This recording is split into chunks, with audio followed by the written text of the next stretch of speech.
मोनिका और तुषार इन दोनों ने भागकर शादी कर ली।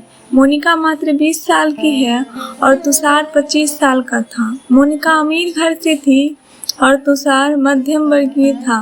मोनिका के घर वालों को इस रिश्ते से विरोध था।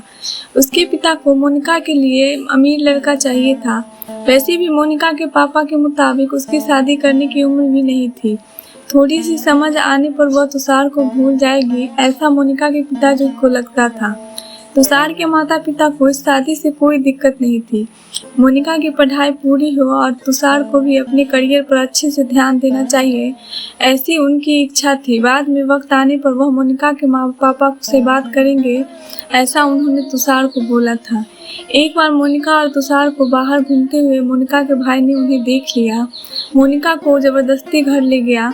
उसके घर एक ही तमाशा होने लगा। उन्होंने मोनिका का घर से बाहर जाना बंद करवा दिया।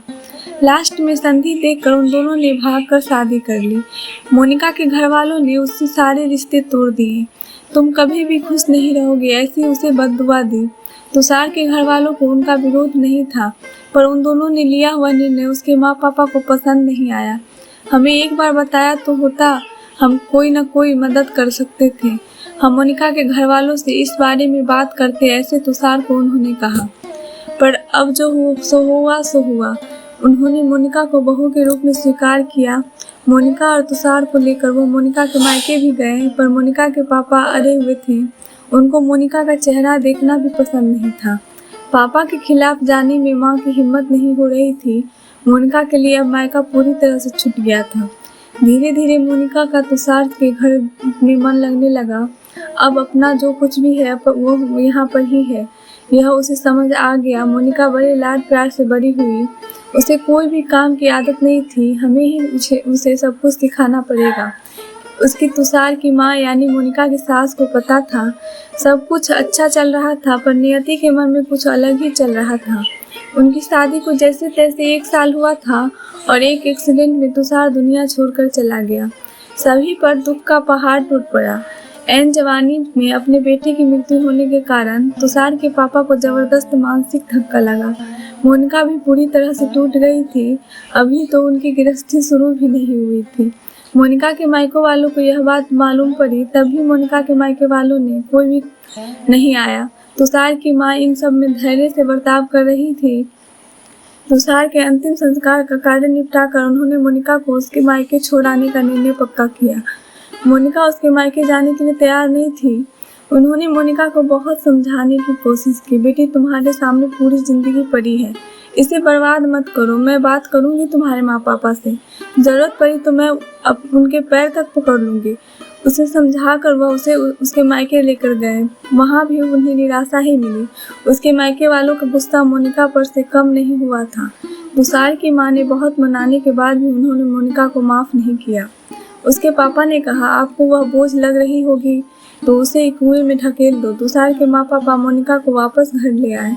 मोनिका के वापस घर आने से घर के बाकी लोग थोड़े नाराज थे।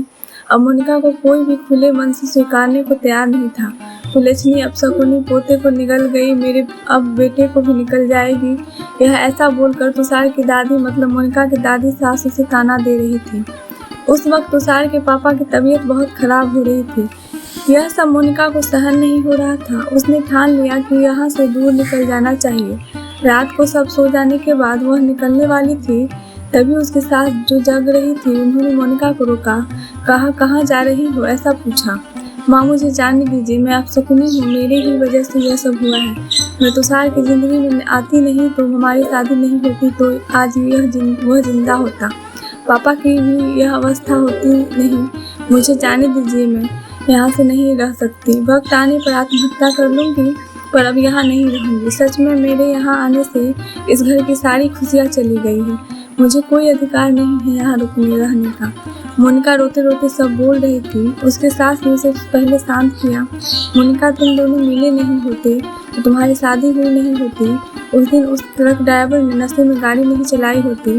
रास्ते पर लोगों ने तुषार को वक्त पर हॉस्पिटल ले गए होते। बहुत तो बेटा, और वक्त निकल गया है इन सब बातों का विचार करने का। तुषार तो मेरा बेटा था। मेरी क्या अवस्था हुई होगी इन सब में एक बार तो विचार किया तुमने?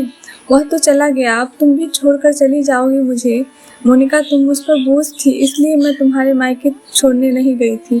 तुम्हारे सामने पूरी जिंदगी है। किसी के चले जाने से हम जीना तो नहीं छोड़ सकते। यहाँ से ज़्यादा तुम वहाँ पर खुश रहोगी, क्योंकि यहाँ तुषार की यादें तुम्हें हमेशा दुख देगी। ऐसे से मैं सोच रही थी, पर जाने दो, जो हुआ सो हुआ। अब तुम्हारी पढ़ाई पूरी करोगी, मैं तुम्हें तुम्हारा साथ दूंगी, और इनकी चिंता करने के लिए मैं हूँ ना। सिर्फ तुम्हारा साथ चाहिए मुझे बेटा इस सब में। तुषार के जाने से हर कोई परेशान था। हर किसी का बोलने का तरीका अलग हो गया है। तुम्हारा दुख मैं अच्छे से समझ सकती हूँ, पर अब तुम्हें संभलना होगा। लोगों का बोलना नज़रअंदाज करना होगा। तुम्हें मन लगाकर पढ़ाई करनी पड़ेगी। तुम कोई भी गलत फैसला नहीं लेगी, इसका मुझे वचन दो। मैंने मेरा जवान बेटा खोया है, और अब बेटी को नहीं खोना चाहती। सास को बातें सुनकर मोनिका को रोना आया। उसने सास को गले लगाया। माँ, मैं कहीं नहीं जाऊंगी आपको छोड़कर। आप जैसा बोलोगी वैसा ही करूंगी। मोनिका की सास भी मन भर के रोई। आज पहली बार उनका दुख फुट कर बाहर आया था। आगे मोनिका ने मन लगाकर पढ़ाई की। बहू नहीं, वह उस घर की बेटी बनी। बहुत सारे ताने, बुरी बातें सुनने उसने। हर एक राह पर उसके सास उसके साथ थी। वो दोनों एक दूसरे की ताकत बनी। मोनिका IAS अधिकारी बनी। अब उसे दोष देने वाले लोगों का मुंह बंद हो गया। मोनिका के मायके वाले को ये खबर पता चली। उसके पापा के सिवाय मायके वाले लोग उसे पूछने लगे थे।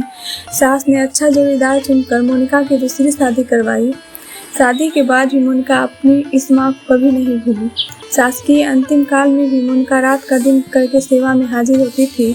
सास के रूप में मोनिका उसकी जिंदगी के खड़े अर्थ से जीना सिखाने वाली माँ उसे मिली थी। पर सच में मोनिका के सास जैसी ऐसी कितनी समझदार औरतें इस समाज में है, जो एक चौखट से बाहर जाकर सोचती है और दूसरों का आधार बनकर उसका जीवन सफल बनाती है। धन्यवाद दोस्तों।